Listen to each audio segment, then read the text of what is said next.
Well, it's kind of a hybrid. I think it is. It's kind of a new classic. I think there might be other films like it. You know, where we start commenting on actual films and actual film actors and actresses. I think it's kind of refreshing in a way because we're really talking about a reality that's very much a part of our reality, even though they're all sort of franchisable names and everything else. There's nothing harmful about talking about it in a film because it's part of life. So I think it's a murder mystery set, you know, among kids who like horror films, but it really is kind of a thriller murder mystery set among that young world. You're a very big part of that world that these kids are big fans of. How do you feel about having scared so many millions of people in your life? Well, it's a tough job, but somebody has to do it. No, you know, I always say that the reason why kids like to go into a theater and experience fear is not because they want to go and be afraid.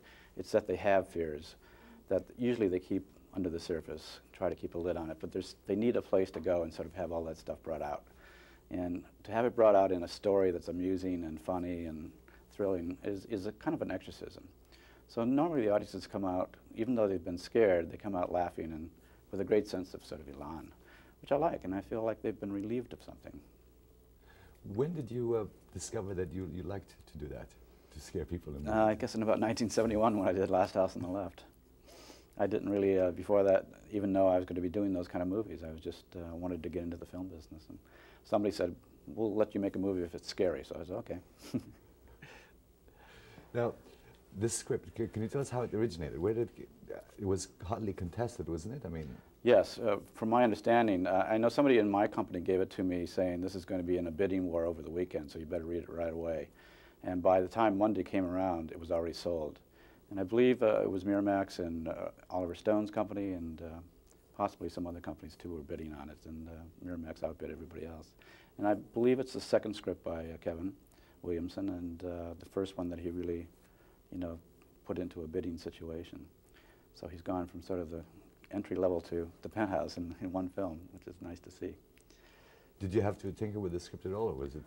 Minor tinkling. It's like getting a Ferrari. You know, you might change where the tissue box is or something, but it was in great shape when it came in.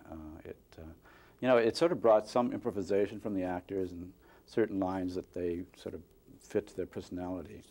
But I would say 98% of what you see on the screen was there in the script. It was a wonderful script. Very compelling. Well, you know, you got some wonderful performances from all your actors. How did you work with them?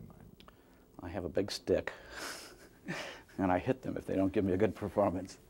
No, you know, they're really, I think, I can't name a single one of those actors or actresses that I don't think will be a major star.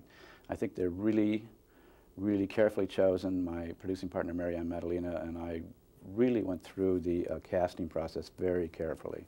And Miramax was a great support. They were willing to step up and pay more money than they had originally planned. So in each role, we put somebody that we thought was really, really gifted rather than saying just a day player to play the sheriff or deputy or something like that. So each role had somebody in it of great intelligence and skill and talent. So they all just sort of fed off each other, and there was this great sense of excitement on the set at all times. Does the genre evolve over time? I think it does. I think it becomes more self-aware in a way. It's sort of moving up the food chain a little bit, but it's kind of a predator. It's something that scares you, kind of stalks you, but you know, it goes after those sort of subliminal and subconscious fears, and those fears themselves change as we move ahead in society. So, you know, I think now the issue of how we perceive part of our reality as the reality of media is an important thing to do a film about. Because obviously a lot of the life experience that these kids have or think they have comes from movies. So it was interesting to do a film where you compare the movie version of say, a terrorist act to actually happening in a real person's life and how it's the same and how it's different. So that became something that the genre was very capable of, you know, carrying, but nobody had tried it before. Now you've really carved out your big corner in that genre. It's like, how would you compare your movies to some of your contemporaries? I don't. You know, it really, I mean, you're either arrogant or stupid, and I think, you know, all of the filmmakers that I know just make the best film they can make, and that's all you can do. I mean, you're really expressing parts of yourself that you don't even understand. Sometimes you'll see a script and say, oh, that really speaks to me, and then you do it. But You know, I just like any of us to do something new that we can look at and say, that's really terrific. I have never seen that in a film before.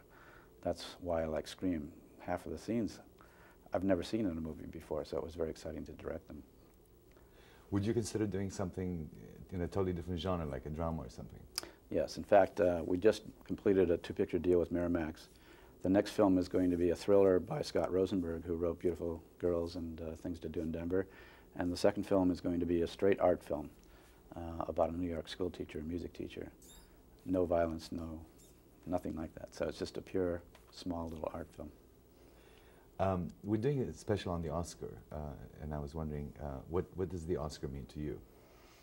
Well, frankly, it's kind of something that's off on a different place. Since I've never seen a genre film really treated very seriously, with the exception perhaps of Silence of the Lambs. But it's a world that I'm very interested in because I like many of the films that they award, you know, the Oscar to. But I would love to see it sometime. It recognize genre films as legitimate and maybe have some fun having a separate category for that. You know, best scary film or something like that might be nice. Why do you think they haven't? Why do you think they don't give genre movies the weight? Well, I think there's a certain amount of genre prejudice, you know, that especially older people in the 50s, 60s, 70s, which is a large part of the Academy judging audience, they tend to see them as irresponsible or antisocial, whereas young people have fun with them and, you know, come out with something positive. Older people tend to think that they're harmful or something. I really don't think that they are. But that is a large part of the voting audience for Academy Awards.